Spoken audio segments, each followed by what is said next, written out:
Pernambuco, meu país. Como é que é? Meu país? Se você já sabia, beleza. Se você não sabia, fique sabendo. Pernambuco já foi país, uma tão sonhada república liberal, inspirada nos valores norte-americanos, do dia 6 de março de 1817 até o dia 19 de maio de 1817. Pois é, eu sou Pedro Botelho, você está aqui no Vai Cair no Enem e menino, sobe essa vinheta aí, produção, porque a gente tá só começando.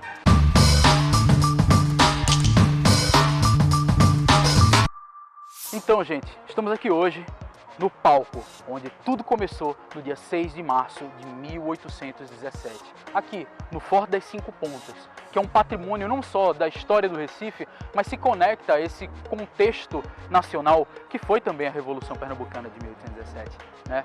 Foi aqui onde tudo começou, quando o Leão Coroado ele recebe voz de prisão e acaba puxando sua espada e assassinando o seu superior, iniciando uma rebelião militar que ocorre aqui nesse forte, mas se alastra por toda a cidade do Recife e também se espalha por Pernambuco e pelo Nordeste. O que a gente está falando aqui agora é uma história viva de ideias, de ideais, de comportamentos, de valores que vão ser compartilhados pela elite pernambucana, pelos soldados, pela população pobre do Recife também. A Revolução Pernambucana de 1817 não é meramente uma revolta, não é meramente uma rebelião, é também uma disputa de ideias, de projetos de governo, projetos de país. O sonho de uma sociedade mais livre, mais autônoma, em que os direitos individuais, baseados no iluminismo, eles consigam ser aplicados.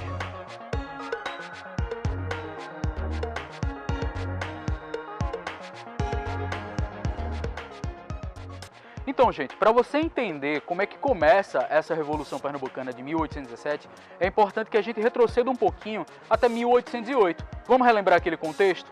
1808, a vinda da família real portuguesa para o Brasil, vai acontecer uma mudança no eixo do Império Português, né? O que era colônia acaba se tornando metrópole e a metrópole fica um pouco abandonada, né? O que é que acontece com a vinda dessa família real? Inclusive tem aula aqui no Vai Cair no Enem com a professora Thaís Nunes que você pode conferir, inclusive aqui no card, beleza? Bom, mas então, a gente sabe bem que com a vinda da família real portuguesa, né, você vai ter um reaparelhamento do Estado português em solo brasileiro. É no Rio de Janeiro? É, mas essas mudanças acometem o Brasil todo. Então você vai ter um aparelhamento, né, dos funcionários portugueses em instituições brasileiras, você vai ter a criação de novas instituições e tudo isso vai acabar o quê? Encarecendo, né? Acabando encarecendo. A cobrança dos impostos vai aumentar para suprir essa demanda de altos gastos públicos. Só que também tem um outro problema. Tanto aqui em Pernambuco, quanto também em outros estados, né, outras províncias do Brasil, você vai perceber que a população local ela fica fora desses centros de decisões, né, desses cargos públicos. Então, qual é o grande lance? Pernambuco começa a se sentir desprestigiado, tá? Com o encarecimento e o aumento dos impostos do Estado brasileiro, do Império Português como um todo, isso acaba deixando as elites daqui de Pernambuco insatisfeitas. Isso vai ser um dos grandes motivos da rebelião, tá certo? Que se torna uma revolução no dia 6 de março de 1817. Então, pessoal, há o sentimento de exclusão das elites pernambucanas, e quando eu falo elites pernambucanas, eu estou falando dos senhores de engenho, eu estou falando também dos fazendeiros de algodão, o pessoal do setor rural e também dos comerciantes do Recife. Lembre-se que desde o século XVIII, Pernambuco vai se transformar numa capitania de comércio muito forte. Então, eu tenho o setor urbano revoltado, o setor rural também. Além disso, as medidas econômicas de livre comércio, a abertura dos portos às nações amigas e os outros tratados que vão modernizar a economia brasileira, tirando aquele ranço colonial que a gente tinha, isso, por um lado, é positivo, mas, por outro lado, também é negativo. Os comerciantes pernambucanos vão rivalizar com os comerciantes portugueses, e isso gera um sentimento anti-lusitano contra os vindos do reino, né, que vão ter seus privilégios políticos e também os seus privilégios econômicos. Outro motivo para a Revolução.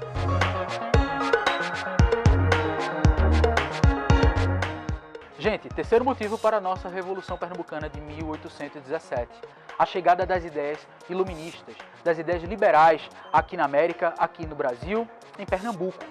A chegada dessas ideias acontecia por três caminhos. Primeiro, a formação das elites locais em universidades europeias. Então a gente vai ter a participação na Universidade de Coimbra, em Pisa, Montpellier na França. Os filhos dessas elites acabavam estudando nas universidades europeias e chegavam aqui com outras visões, outros projetos de Brasil. Lembre-se que isso já acontecia no século XVIII, né? Então vai haver um conflito de interesses entre o projeto que os lusos brasileiros possuíam, tá certo? Os nascidos aqui na América possuíam, e o projeto do Império Português, que era outro. Então, as rusgas desses dois projetos acabavam estourando rebeliões em descontentamento generalizado, entende? Bom, segundo caminho para a chegada dessas ideias, a gente tem também a participação da maçonaria. Essas sociedades secretas, como por exemplo o Areópago de Itambé, aqui em Pernambuco, é de suma importância. O Leão Coroado, quando ele recebe voz de prisão aqui no Forte das Cinco Pontas, ele acaba se rebelando, dando início ao movimento no dia 6 de março de 17, ele é acusado de participar de uma loja maçônica.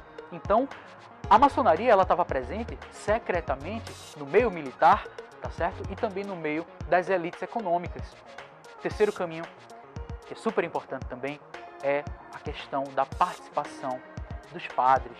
Gente, o Seminário de Olinda, a escola de sacerdócio católico que ficava lá no Mosteiro de São Bento, também é de fundamental importância para você entender a Revolução de 17.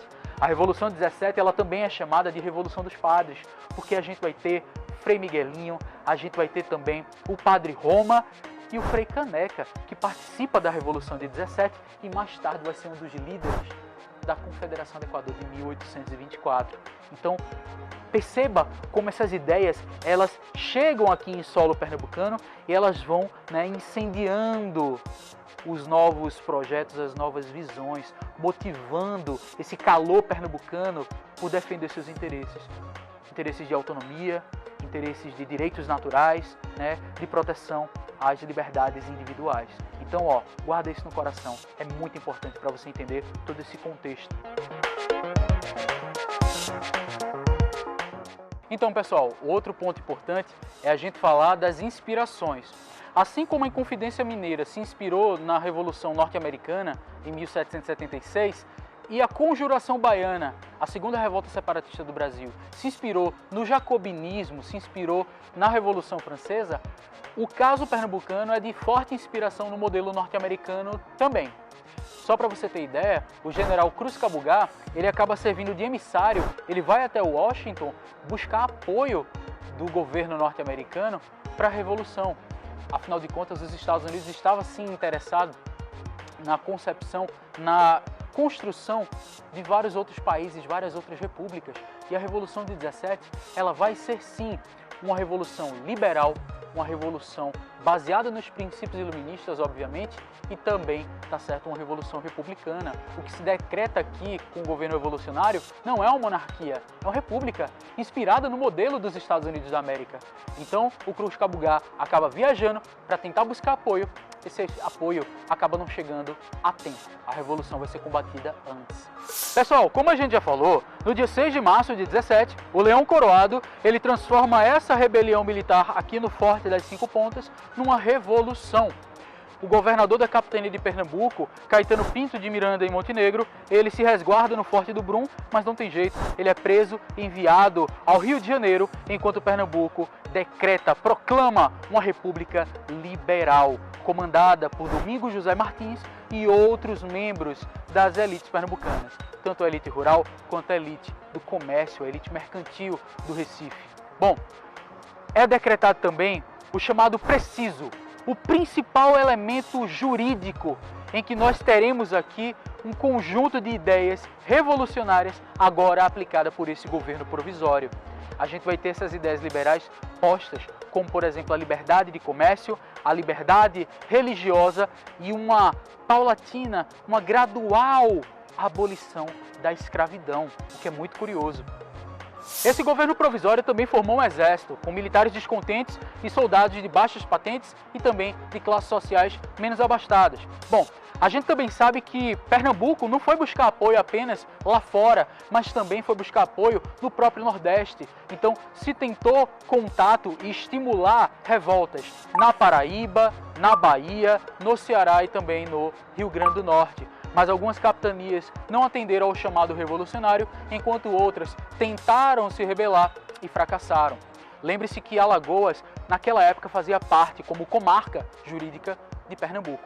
É logo após a Revolução de 17 que o rei Dom João VI vai desmembrar Alagoas com Pernambuco. Bom, é importante também você perceber que o choque de decisões, de direções dentro do governo provisório vai acabar rivalizando entre a elite mercantil e a elite agrária, que estava inclusive temendo que essa rebelião pudesse ocasionar uma rebelião escrava, uma rebelião negra, ameaçando não só a propriedade, mas a vida dessas elites rurais. Bom, com a forte pressão militar por terra e também por mar, o governo do Império Português acaba fazendo com que a Revolução Pernambucana de 17 não dure tanto, não mais do que 60 e poucos dias, chegando ao seu fim no dia 19 de maio de 1817.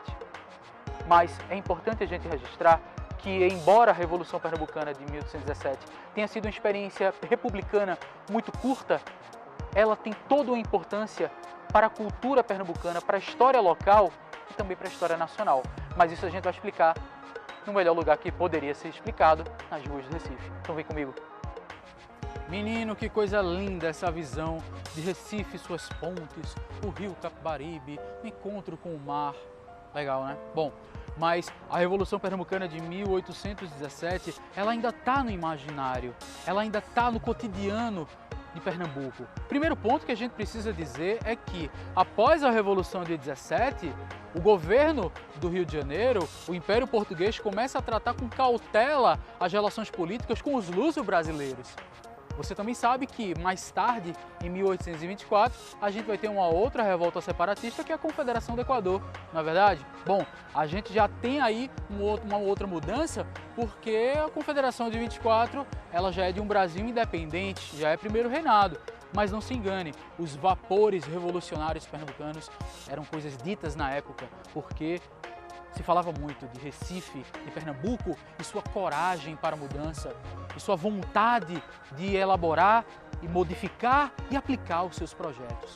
Isso a gente não perdeu. Pernambuco ainda mantém esse sangue fervendo a todo momento, esse sentimento de revolta, esse sentimento de busca pela autonomia. Não é à toa que o Nordeste até hoje afirma uma identidade diferente dos outros, um regionalismo muito forte. Talvez a Revolução Pernambucana de 1817, ela pode ter sido uma das sementes que ajuda a entender como o Nordeste é fibra, é força, é busca por liberdade, é busca por autonomia. Gente, o Enem pode te cobrar a Revolução Pernambucana de 17 exatamente fazendo com que você conecte ela aos ideais liberais que circulavam no Brasil, como a gente discutiu ao longo da nossa aula aqui, beleza? Então, é um contexto fácil de entender.